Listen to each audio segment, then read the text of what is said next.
Good morning, I'm Dilip Thakore, editor of Education World. Good morning, I'm Summiya, Yasmeen, managing editor.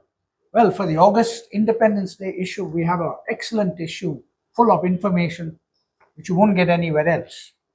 For one, we have to alert the country that there's a raging fever countrywide, which most people don't know about. And that's To skill, reskill, and upskill. upskill. Right from the executive suite to college and school classrooms, people are now talking about skilling themselves. In the old days, we had this Brahmanical attitude in education because people were only qualified for white collar jobs. Now it's become very important for people to acquire some skills in addition to white collar education. Yes, indeed. And our second lead feature is equally interesting and perhaps more important. It's on the Union Budget 2024-25 and education. And as usual, the union budget has made only token provision for education. Yes. They don't, somehow our politicians don't seem to understand that without a country being educated, skilled, we are never going to achieve all those grand plans that we draw up. And our middle class population, of course, are passive spectators to all this. I've never heard of anyone speaking up for larger outlays for education. Anyway, let's proceed. Okay, to start, editorial section, as usual, two hard-hitting editorials. Dilip, you'd like to tell them more about it? I think the first one is about, you've written on how to prevent reversion to Nehruvian socialism. It's a warning. It's a warning. There are some politicians, particularly Mr. Rahul Gandhi and all, who seem to want to revert to Nehruvian socialism, which ruined the country for right up to 1991, when we were stuck with the 3.5 annual GDP growth. Now this impression he gives is that we want to go back to that. I think everyone should speak up and be very careful and alert that doesn't happen. Yes, and our second editorial is why India must create an environment where children are encouraged to play. We're talking about the recent Olympics and India's haul of a mere 6 medals with a population of 1.4 billion. And we also talk about a UNICEF UNESCO report, which says that 2/3 of children across the world don't get access to minimum physical education activity, which is required per week. And play activity, yes. So very important editorials. Yes. Please read and speak up. Yes. And in our education news section, as usual, we start from the national capital and education news, where the Ministry of Education has constituted an education advisory committee to help them to implement NEP, that's National Education Policy 2020. But already there's about 7 or 8 committees which and regulatory bodies which are proposed by NEP 2020. Is one more going to help?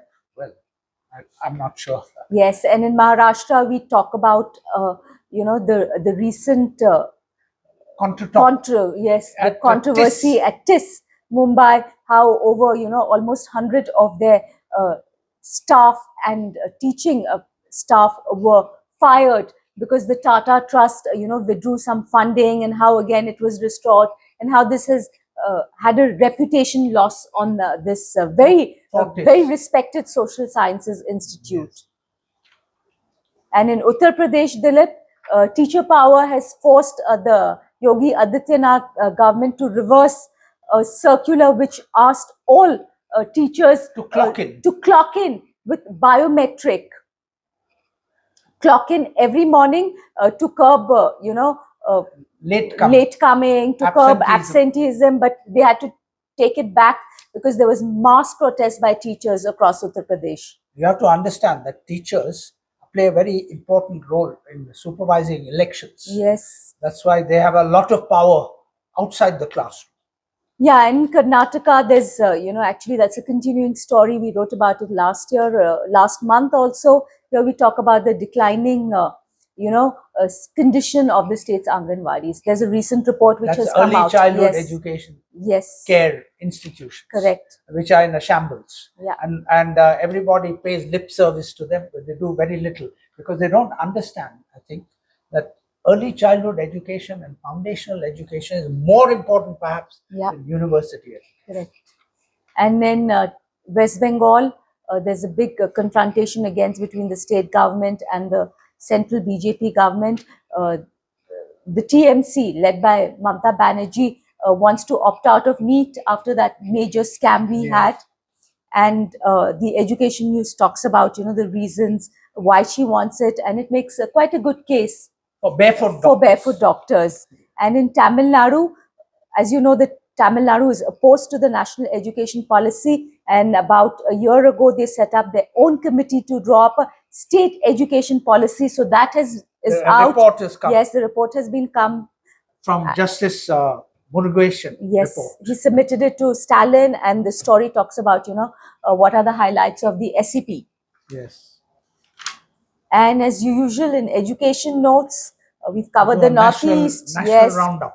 Covered the Northeast, covered Kerala, Himachal Pradesh, Assam. Very interesting tidbits of education news here. From around the country. Yes, from around the country. And you, as usual, our very interesting education brief section, which talks about partnerships, several partnerships being inked between academic institutions and industry. Yes. Then, of course, Dr. Krishna Kumar is a very well-known and respected educationist, writes about this NEET undergraduate examination fiasco. And according to him, it's symbolic of a deep rot in the system of education and testing and assessment. Indeed.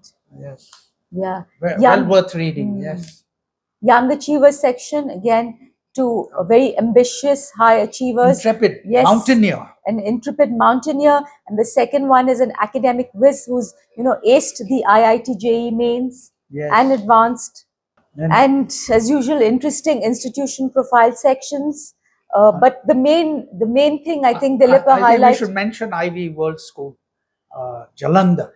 We don't only do metropolitan schools, we also profile what's happening in tier 2 and tier 3 cities, which is as important perhaps. That's where the growth stimulus is going to come. So good education in those cities is very important. Ivy World School, Jalandhar, and a foreign one is on Singapore Management Universities. It's not only that management education is available in the West, they're excellent university providing business management education in Singapore. Yes. And in our cover story this time, like we said earlier, a very important issue we've written about, that's the need to skill, reskill and upskill. So we are talking about raging, skilling fever that's spreading countrywide, like India Dilip has said belatedly woken up to the idea of skilling.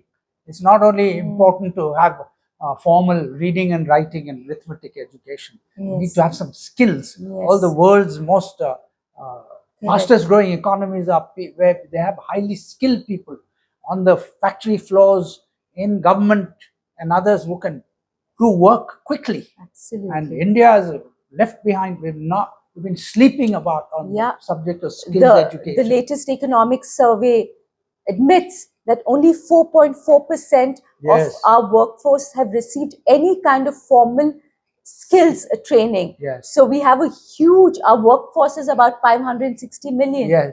And only 4.4% of them have received any kind of formal skilling. So we have a lot of catch up to do. The union budget. The result of that is that you have very poor productivity. If you're not skilled and you're working in blue collar or white collar jobs, then you have very poor productivity. Yes. And we've written about some very exciting new initiatives, new exclusive skills universities like the Scope Global University, which has come up in Bhopal. We've written about how even companies, we've had a very interesting interview with the Urban Company, which is a company which provides home services, cleaning carpets, salon, carpets, etc., and how they have linked up with the National Skill Development Corporation to train over 100,000 of their partners in skills. So it's a very interesting story where we talk about the importance of skilling.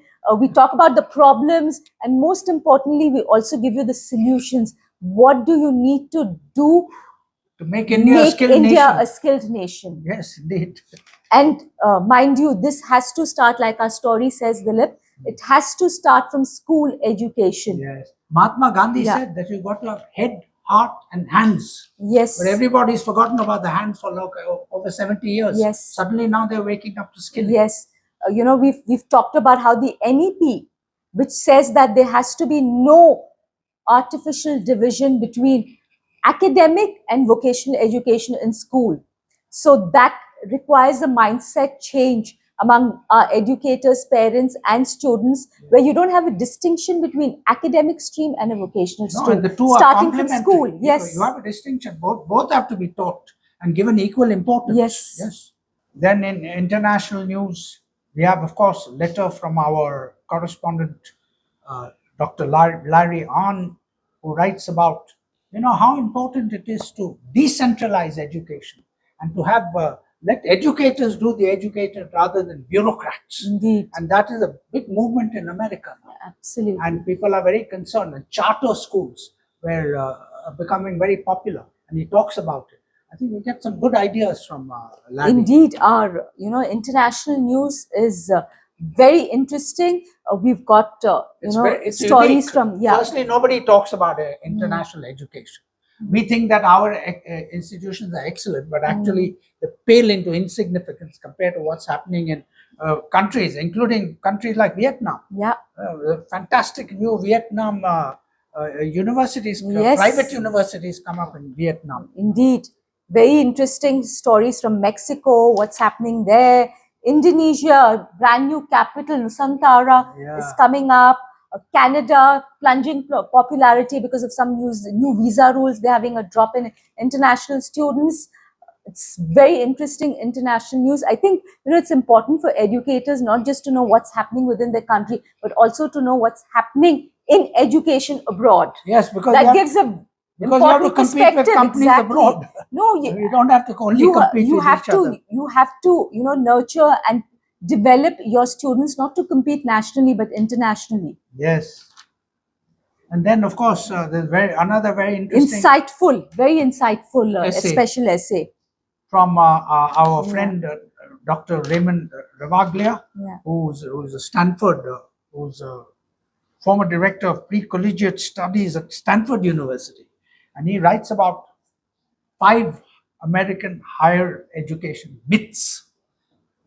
And it's quite an expose on the sharp practices of American universities to get students from around the world. So I think all parents aspiring to send their children abroad should read this carefully. Then we come to the Union Budget 24-25. Year after year, we've been dissatisfied with the budget, and we always say inadequate provision made for education. Of course, education is not only for the central government, it's from the state government. But when you add it all up, it all comes to less than 3% of GDP spent on education, whereas developed countries are spending 8 to 10% of GDP, and their GDP is much greater than ours. I mean, we need to wake up about this education, because education goes to the root of everything. If our children are not skilled and educated, they're going to have no chance in competing with children in foreign countries. Absolutely. And I think the highlight of the special report is our schema for resource mobilization for public education. Yes, the point is everybody laments, that not enough provisions made for education, but nobody provides a solution. We provide a solution. We say that yes, you can raise money, and we give a roadmap, a schema, as she said, a calculus, how to raise 7.81 lakh crores as the central government alone for investment in human resource development. Absolutely. In education. I mean, year after year, we've been publishing this, sending it to the top economists in the country. They're all silent on the issue. Why? It's a mystery. Maybe we are wrong. Maybe our calculations are not so professional. But then they should tell us, let's ignite a debate on the subject. as to how to find resources for investment in human capital development.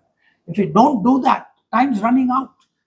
There was a report the other day from Geeta Gopinath saying we need to create 140 million jobs in the next 5 years. Yes. And if people are not educated, how are you going to do it? Indeed. Shocking. Yeah. Well, coming to our teacher to teacher essay, again, very interesting, insightful, written by Professor Anand Acharya, who is the principal of the VS College of Architecture, Mumbai, where he talks about how you can learn, best practices, from architecture, from our ancient, architecture, and combine them with modern architecture, and yes, and get, we don't have to spend so much power and energy in air conditioning buildings. Absolutely. One of the very interesting suggestions. Very interesting. He says that there's a wealth of inspiration in our ancient architectural designs and construction practices. Yes.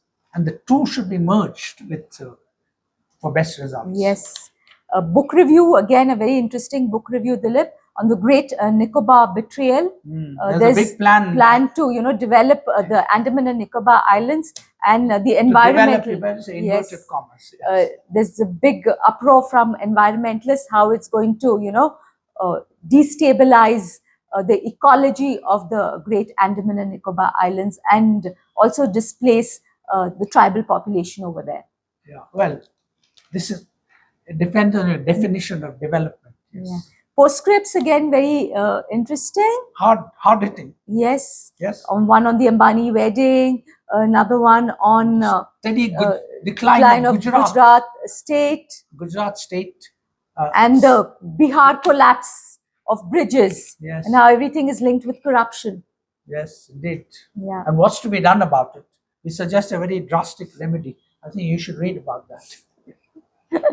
Okay, that was Education World for you. But before we go, what we have in store in Parents World, as we know, everyone knows, the rains are here, it's monsoon time. So we write about how parents can safeguard children against monsoon ailments. Yes. So we've got pediatricians, we've got health experts, give some very useful and valuable advice how you can protect your children's health and well-being during these months when, dengue, viral fever, etc. A million viruses are let loose. Yes, indeed. And the ailments, monsoon ailments, seem to be multiplying with each passing monsoon. So this is the time for parents to be very careful about their children. Thank you. So we urge you to read Education World and Parents World. Not just read, discuss and engage with us. Yes. Tell us if you feel that we are on the wrong track. We're delighted to have a debate. This is what we've been trying to do, to ignite debates on education. Thank you. Thank you.